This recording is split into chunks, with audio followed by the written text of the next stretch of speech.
dhagaa wasantima Hacaaluun Hundeessaa gootummaa wareegame Oromoo lolee Oromoo duulee Oromoof wareegame bakka dhugaa jira bakka kabaja jira anis atis bordoona achi dhandha anka jechuu jiru Hacaaluu qabadde bare haqee xiyya dhugaa xiyya tokko Hacaaluu Hundeessaa raganaa ba'a tan gaafachuu wal argin Hacaaluu irra dhageettuu jechuu barbaadeen akka gaazexeessaatti ammoo gaazexeessaan gaafii gaafachuuf addunyaa irratti gaafatama ta'e hin beeku tan seer gaazexeessummaallee idiksi jirullee namummaallee bakka feetoo gargalchin nugusittiin Ingilizii Diyaanaani gaazexeessaa Martiin Bashiir waliin jedhamu waliin intarviyuu goote torbaanti jeefamte torbaanti bala konkolaataatiin lubbuu dhabde paapparaasotii adoo ari'uu jiranii nugus Ingilizii beekniiti nugus Ingiliz haadha nugusicha tan jiru kana gaazexeessaan sun hagamma lubbuun hin jiratti gaafataman ta'an Itoophiyaa keessatti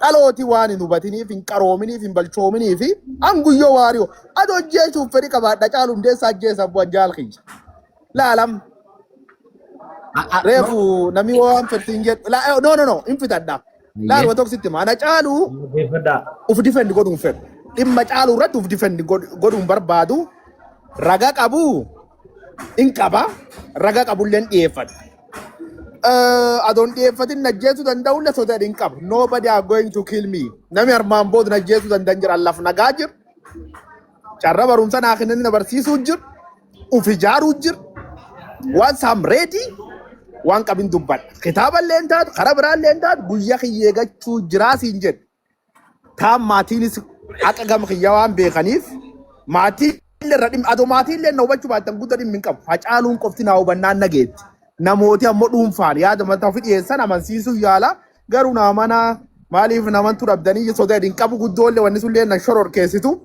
immoo bal'innaanitti dhumna wayibsiin jedhe taamiraati waan si gubin beeka keekiyyaattillee difennan godhin nobody difennan godhin aanini haqa qabaattennaan uf difenni godhuun dhibin qabdu waan siin jedhu sitti hima Itoophiyaa keessatti wagga 8 qofa keessatti nam miiliyoon 3 dhume nam miiliyoon 3tti loltoota waraana bilisummaa Oromoo ta'e loltoota mootummaa ta'e siiviliyaans ta'e Tigraay keessatti ta'e Oromiyaa Amaar waan ta'eef miiliyoonii 3 obbee jira like guyyoo waariyoo miiliyoon 3 keessa Hacaaluu Hundeessaa qofa jaalqiyya riyya qiyya kawanne irra jaaladhu akka keekiyyaa jaaladhu keekiyya TikTok nama seeneen beeku keekiyya waan jaaladhuuf seen artisti akkan jaaladhu sababi jeesuuf hin qabani ijjeessu dhiisi cubbutti yaadu amboorana dhaladhe beekan balchaa qulqullicha ilmu qulqullicha cubbuun beek yakkin beek uf difendi godhuun barbaadu haqi kiyyaa haqi Hacaaluu beennaan haqi hibbee jira anguyyoo waaroo ammoo uf qulqulloomsuuf hin dhibamu jechuudha kan calla jechuu barbaada namni waan Hacaaluu kaasan emotional waan ta'uuf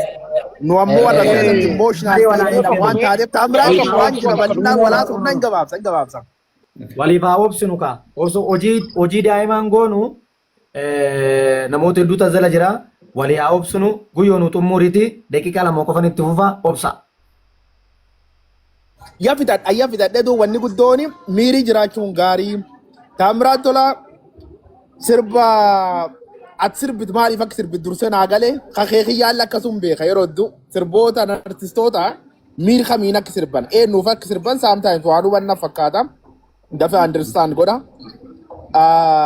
artistii jabaa waan taateef guddoo si dinqisiifadha si jaaladha keekiyya badhaadhaa is my friend abtulluu artistootas kee jirtan Oromoon teen wanni guddoo wal dhageennuuti laala miiraan hin chochoon raga malee ololaan hin bitamina laal propagaandaani Adolf Hitler namichi waraana addunyaa jalqaba kaase propagaandaa fayyadamee addunyaa balleessee nam miiliyoon 80 obbaasisu nami aangoo harka qabu nami beessa harka qabu nami taankii baanka harka qabu olol fersirra gaggeessuu hin danda'a ololee ammoo dhugaan ta'u dhugaan ilma waaqaatiif laal guyyoo dhugaadha dubbii sirkatti qabuuf miti bar haadhoo kuwaanis anis kaniin kana dubbadheef dubbii sirkatti qabuuf miti laa olii bultii keessatti uummanni bal'aan amma kana ga'u kun gaaffii dararamuu caala yoo dhugumatti dhugaan haacee bakka jirtuu fi namni akkamitti haaceen akka ajjeefame eenyu akka haacee ajjeese namni beeku yoo jiraate yoo dubbachuu sodaate keessannaaf barreessaan siin jedhan ganamarra amboru ganama uummataa ifa godhee afannifamuu jechaan jira bara.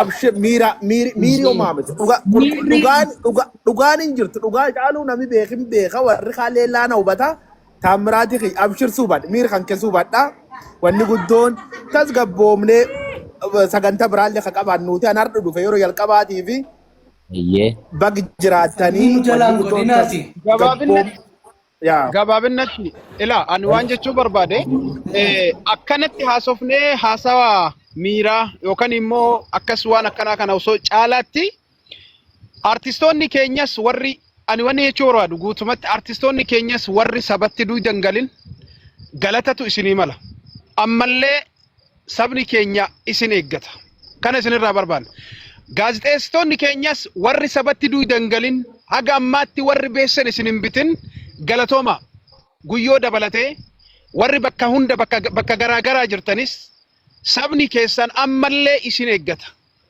kabaja isinii qaba isin jaallata kanuma qofa yoo goolabne maal isinitti fakkaata maaliif haasofni amma nuti haasawaa jirru kun hedduu haasawa gurguddaadha haasawa asirratti illee haasofnu natti hin fakkaatu kana irraa dhiifnee kabajaaf jaalala isiniif qabnu artistoota keenyas gaazexeessitoota keenyas qabsaa'ota keenyas hunduu wal qabna dhugaa caaluullee ni eegganna guyyaa isin bahuu barbaaddu guyyaa itti baatu ni eegganna waan taateef akkanumatti kabajaan bifa kanaan osoo goolabne artistoota keenyaas gaazexeessitootas warra guyyootti quba qabus ni beeyna barnuti warra guyyootti quba qabus ni hubanna kanaaf akkasumatti irra darbuu barbaanna waan taateef guyyoon ofiyyuu ofittisuun barbaadu ni beeyna waan taateef akkasitti irra darbinee osoo dubbii kana goolabne maal isinitti fakkaata keessa deemu deemne baay'ee abdii galatoomi lammaffaa waan godhaa sagantaa bashannanaa nu godhaa sagantaa bashannanaa shamarran kabajaan ana qofatu jira daqiiqaa lama qofa daqiiqaa lama waan garaana nyaatutu jira waan garaana nyaatutu jira mee shamarran jala jiran galchi soore galchi amma ajandaa amma banne kana waan daqiiqaa waan garaana na offalchi ogguuta akka na offalchi mana kiyya waan jirtaniif osoo hin taane ogguuta akka na offalchi amma dubbii gabaabduun ifa jirtu waan ilmi namaa dachii tanarratti dalage ilmi namaa arguun dhiisuu ragaan ni jira waan guyyaa san ragaan sun bahu eeggachuuf malee uummanni haqaa caaluudhaan dhiisu tanuma dubbiin taamiraatii fi guyyoo jidduudhaa gaafin akka ka'u yookiin immoo miira keessa akka seennuufi miti waan namni dalage namni arge dhabamu nama arge san rabbiin as baasee dhugaa mucaa kanaa ifatti haa baasu isa kana kanaan irra haa dabarru sagantaa kophaatti qabannee yoo barbaachisaa ta'e waa'ee haa caalutirraa dhiiga haa caalutirraa ni dubbanna sagantaa bashannanaa yaamne walis sammuus waliin cinqinu inni biraa immoo wal baruuf dhumne namoonni as keessa taa'amu kunuyyuu namootni as keessa jiru kunu kan irraa dubbatamee hin dhumne hedduu jira fakkeenya Ibroo amma egaree futiin wala faana dhaabbatee muuziqaa taphatu kana waan baay'een irraa dubbachuudhaaf karoorfadhee ture kiyya caala namni kun nama guddaa fi nama artistoota Oromoo haga amma jiran kana kan duriitirraa qabee umrii isaa waan qaroo qabeeyyiin hin dalagne osoo qaroon qabaatiin dalagee albamoota meeqa sirboota baakee meeqa dalage arrallee na kabajee ani fi inni hidhanni inni qabnu sirba warri kun wajjin dalage hojii san akkamitti akka jaalatan akkamitti akka simatan garuu namni isa ta'uu beeku hin jiru arra sansaniin kaasuu barbaada namoota akkanaa namoota background isaanii duuba keenya kana namoota jiran kan namni arginin akka argan barbaada mee warri mana kana keessa jirtanis Ibroo sirriitti follow naa godhaa naa gammachiisaa isalleen sagantaa qabadhee haasa'uun barbaada manni kun immoo mana Oromoon hundi itti walga'ee yaada ofii wal jijjiirratu duran dubbadhe nuti dhugaa keenyas kan dhorsu kan nama keenyas hin jalaa galaafatu namni nama keessi jalaa galaafatu akka ati dhugaa san irra hin geenye waan baay'ee dalagaa dhugaa san akka nutis irra hin geenye ajandaa baay'ee nu kennama nuti amma dhugaa keenya irra ga'uudhaaf ajandaa namni afaan nu kaa'u liqimsuu didu alanfachuu didu abbaa fedhe haa ta'u namuma isaan quba itti qaban san waan itti qabaniif qabani nama san ofitti qabnee nama san wajjin dalagne way jalaa beeka namni isaan jibban kun namni isaan ajandaa irratti darban kun akka inni badu godhan kun akka inni xuraa'u godhan kun diinni keessi balleessuudhaaf gaafa deemu waan ati of biraa qabdu si biraa gatii dhabsiisuudhaaf gaafa deemu olola akkasii kanaan si xureessa.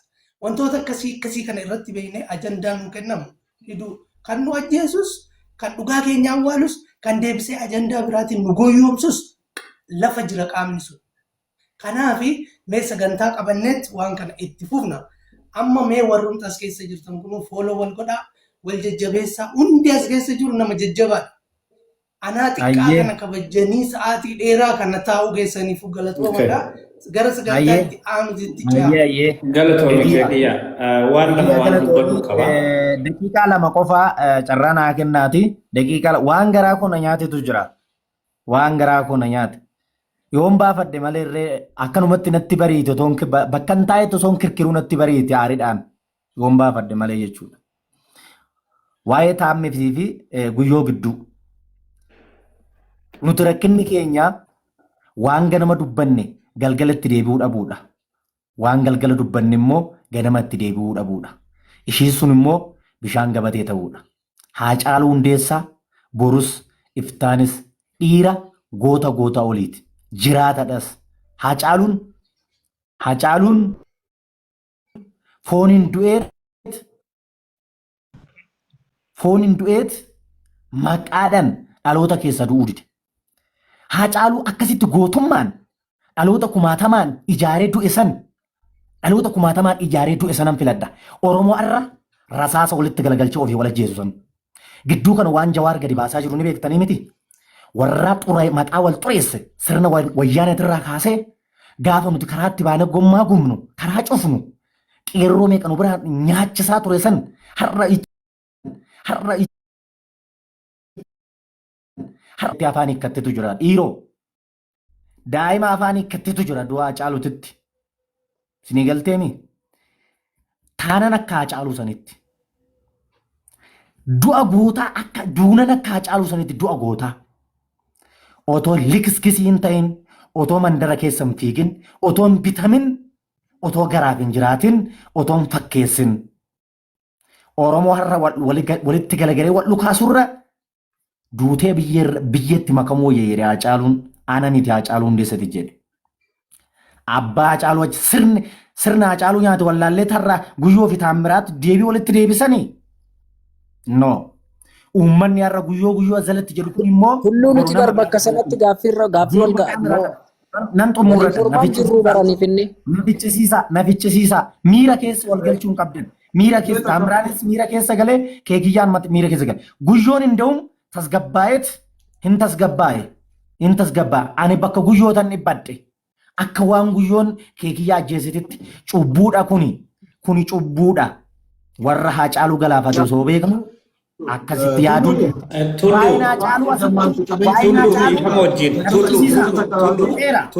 Fixee jira. Yeroo tokko laana eegaa. Waan kaaftaniifan dubbachaa jiran. No, waan kaaftaniifan dubbachaa jiran. Dhaggeeffadhu kaa tullu akkasii miti kaa mana dhaggeeffadhu kaa tullu. Tullu miira keessa seenaa jirta. Amma sooree fi kiingotuun hoogganaa jira. Laal amma waa'ee Haacaaluu haasa'uu barbaaddanii sagantaa Haacaaluu jedhu tokko qopheeffannee irra haasa'u. Yaa please ani kiyya dhiifama guddaa godhaa osoo dhimma Haacaaluu kana asitti qabu. Amma duuti boru ganama natti haa dhuftuuti dhugaan haacee beeka otoo xiqquma wayii wanti ani beeku hin jira ta'eeti guyyaa lama miti daqiiqaa lama natti hin fudhatu ture.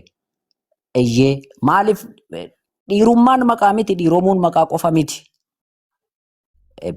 Jechuun wareegamuu nutti agarsiiseera gootummaa dur nuti seenaadhaan dubbisaa jettee dhagahaa turre sana miti argaa dhageetti nutti agarsiiseera mi ni jaalannanii kabajna yoo ta'e dhuguma waliin nyaannee dhugna yoo ta'e dhuguma nuti dhiiga isaati dhuguma nun sanyii isaati yoo taane maaliif takkaa maalitti jijjiiruun takkaa maal godhuun takkaa guyyaa eeguun maaliif barbaachise? Jechuun hagam akka jiraannuufi maal waan fennuufi kana booda hoo daballee maal jijjiiruu waan barbaannuufi si himeera an akka koo bar amma ni muuziqaa dalaguudhaafuu yoon jedhe yeroo hunda gaaffii kanatti ta'u gatii maal qaba muuziqaa hojjechuun mataansa maalidha bu'aansa? Hayyee taa'ee waa tokko si gaafadhu Eyyee. Akkanumatti osoo jirtu waa tokko si gaafadhu. Eyyee. Ayyee humna ittiin gumaa ilma kiyyaa baafadhuun dhabe malee nama mucaa kiyya ajjeese nin beeka abbaan jee dubbachuu quban qabduati.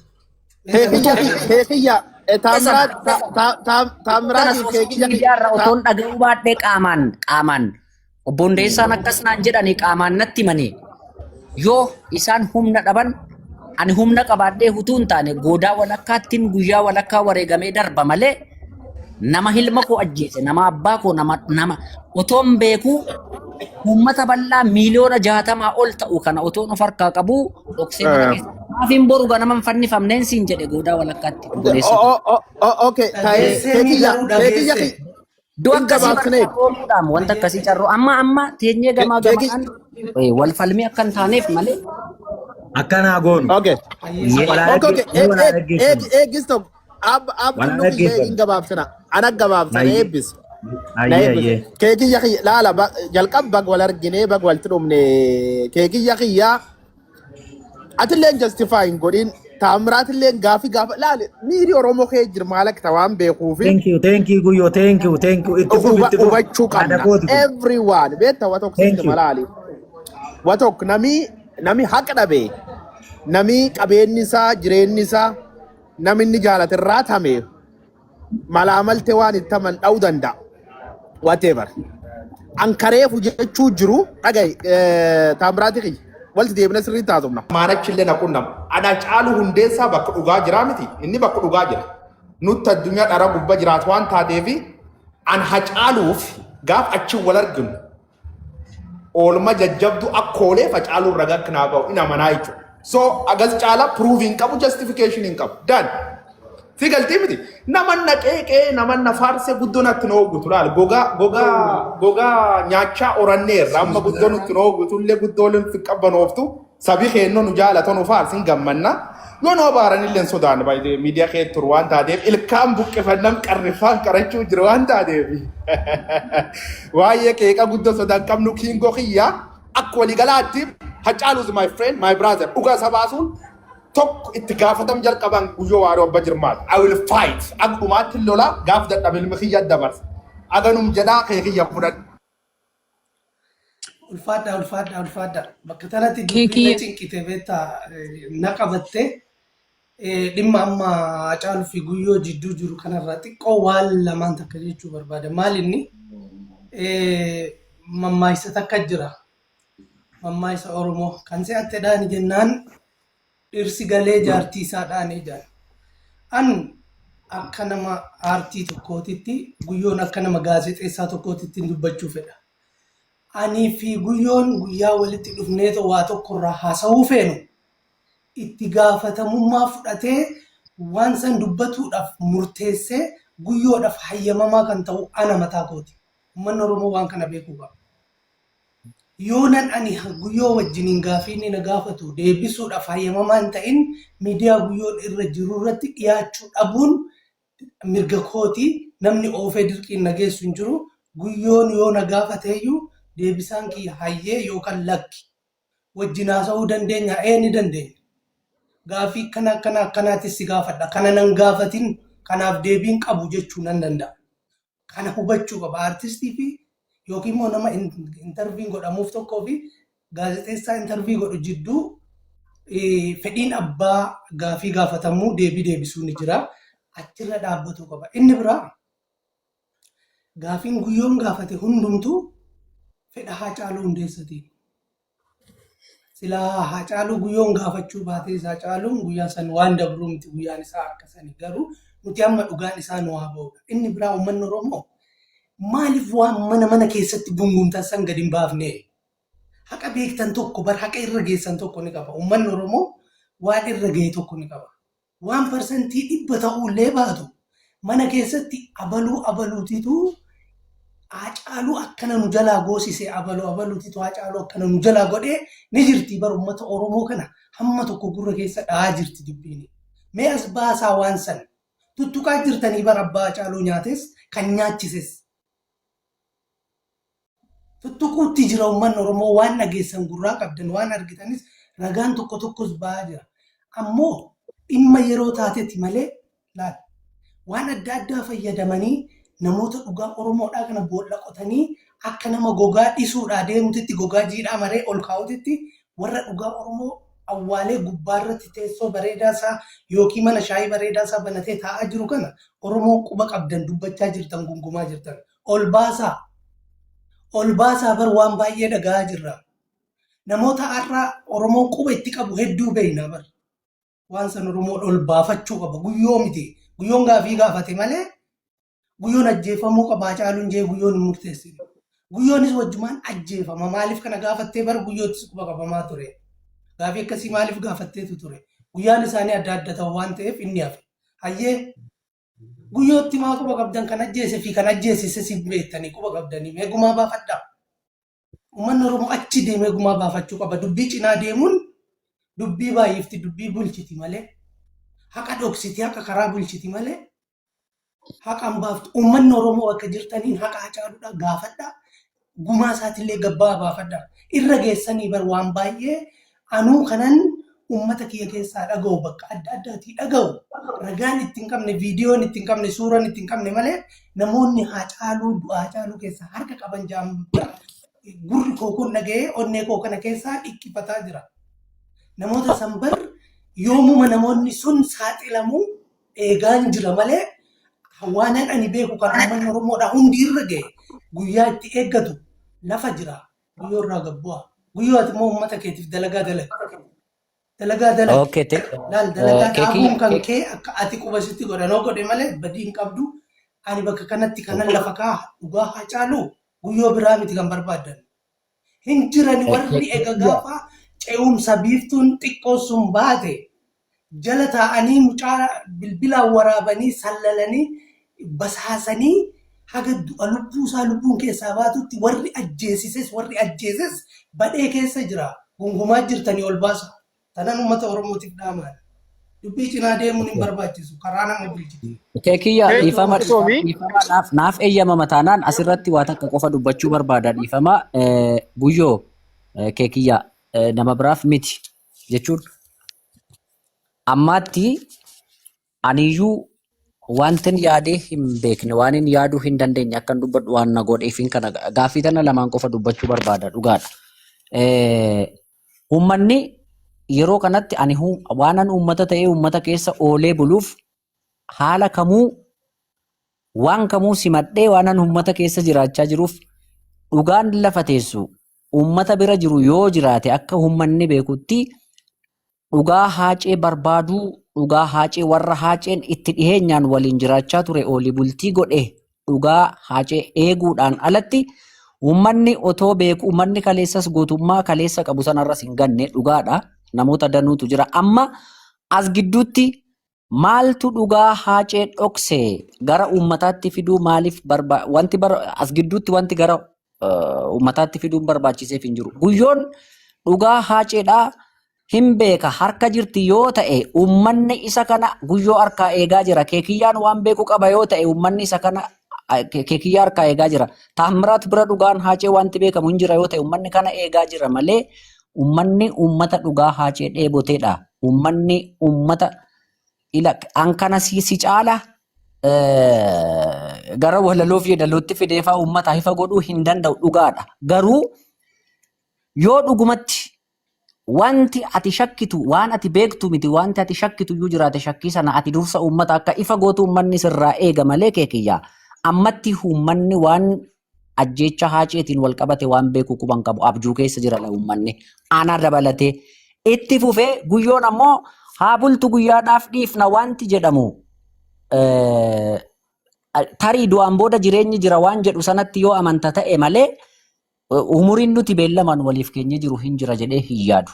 Maaliif dhugaadha hin jiraanna jennee otoo beellamu waliif guyyaa qabaatii turreeti namni isa caala namni Haacee caala carraa bal'aa jiraachuu qabu iyyuu hin jiru ture.